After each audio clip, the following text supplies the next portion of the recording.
It is official. Sir Jim Ratcliffe is finally in. He is set to invest 300 million US dollars in Manchester United, take over 25% stake in the club. He is going to be in charge of football operations. Welcome to the United Hotspot. Finally, what we've been waiting for has been done. That's the club official statement on the takeover situation at Manchester United. Manchester United PLS reaches an agreement for Sir Jim Ratcliffe, chairman of INEOS, to acquire up to 25% shareholding in the company. This is the summary of what the deal is all about. Acquisition of 25% of the Class B shares held by the Glazers family. Offer to acquire up to 25% of Class A shares. The Glazer family and Class A shareholders will receive the price of $33 per share. Further investment of 300 million in the club. INEOS delegated responsibility for management of football operations. Completion of this deal is subject to receiving all the necessary regulatory approvals, including from the Premier League. Well, those are the highlights. I cannot go into the whole long detail, but of course, Sir Jim Ratcliffe, of course, came out as well and stated how he's excited. Maybe I can quote for you his quote.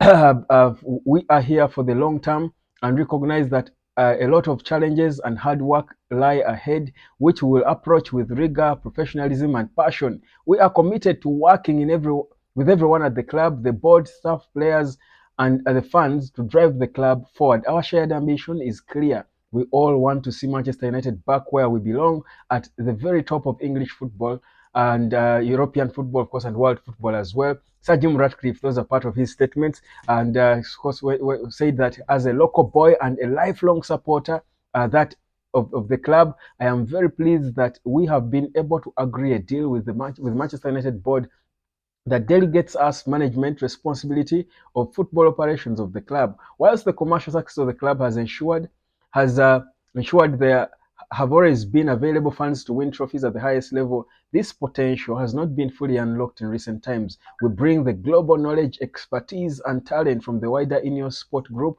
to help drive further investment at the club, while also providing funds intended to enable future investment into Old Trafford. So the 300 million US dollars is a further investment into Old Trafford. It's not debt. This is going to be money coming from Sir Jim Ratcliffe and INEOS. Remember, we are talking about the man believed to be the richest man in the UK, now coming on to co-own 25% in the biggest club in the world, and is going to be directly in charge of football operations. Of course, the work, as we've seen, and as his statement says, Sir Jim Ratcliffe is going to be getting, of course, experts in managing football to run the football operations at the club. The obvious objective is to see that Manchester United gets back to winning trophies and being one of, if not the best club in England, but most importantly in Europe and in the world. So what we've been waiting for years has finally been done. I do want to understand your expectation of Sir Jim Ratcliffe. For me, of course, one for me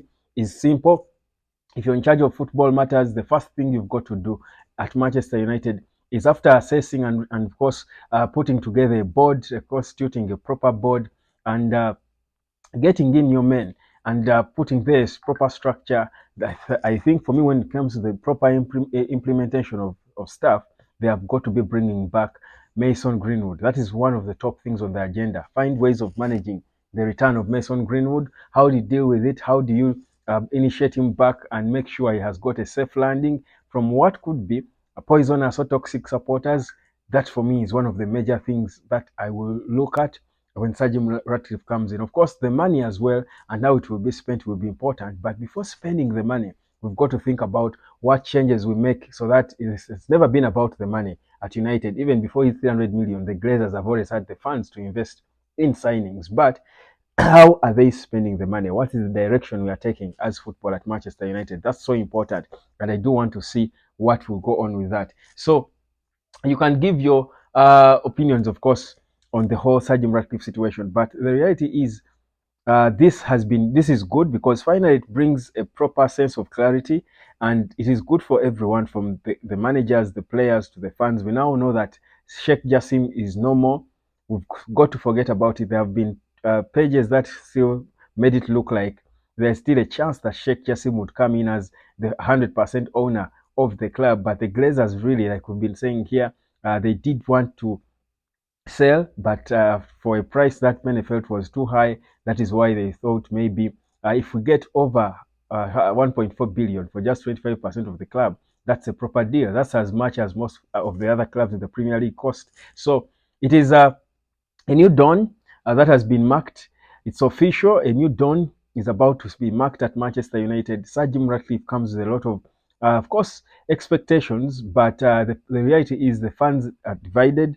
Not so many were so excited about the news that it's going his way, because at some point it looked obvious and clear that Sheikh Jassim was taking over Manchester United.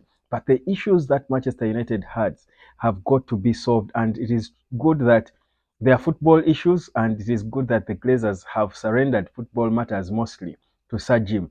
But the experience that the INEOS Sport Group has in football does not really reflect how a group that you will clearly have a lot of confidence in to take over football at a club like Manchester United. Whereas they have got decent experience, it is not at a club like Manchester United. So it's a new phase that we need to back.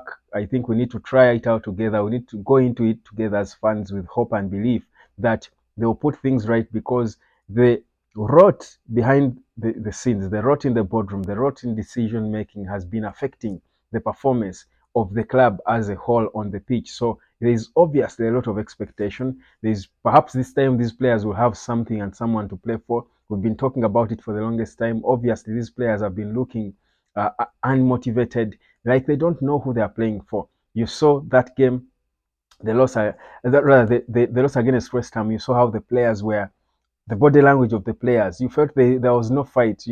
Clubs and players always want to create an atmosphere where everyone will want to fight, either for the badge or for the owner or for the manager. At Manchester United, there is nothing like that. So maybe these are the things that Sir Jim Ratcliffe is going to try and restore at Manchester United. It won't be an easy job, obviously. It will be a challenging job, but it's not one that cannot be done. But I love the fact that he's a fan of the club. I love the fact that he does want to bring in the fans. He knows the importance of having the fans move along. As a fan himself, in whatever they are doing, the fans should be thought about. And for me, this should dictate the kind of brand of culture of football we play, because that is important. It's part of what he's supposed to do. United has no identity now. Create an identity that the fans will buy into. I'm not sure the fans will buy so much into the Eric Ten Hag ball that he wants to really force us into. That's not United. But again, like I said, the identity can change, but the fans need to buy into it. So the talk will happen probably. If it hasn't, Eric Ten Hag should have a conversation with Sir Jim Ratcliffe about the future of the football, about where this club is supposed to go, about how and where to spend that money. That is, if they are going to be sticking with him. But the reality is, they could actually as well show him the exit, just like I'm showing myself the exit now, as I do say, welcome to Manchester United, Sir Jim Ratcliffe. Finally, it is done. They obviously get into his head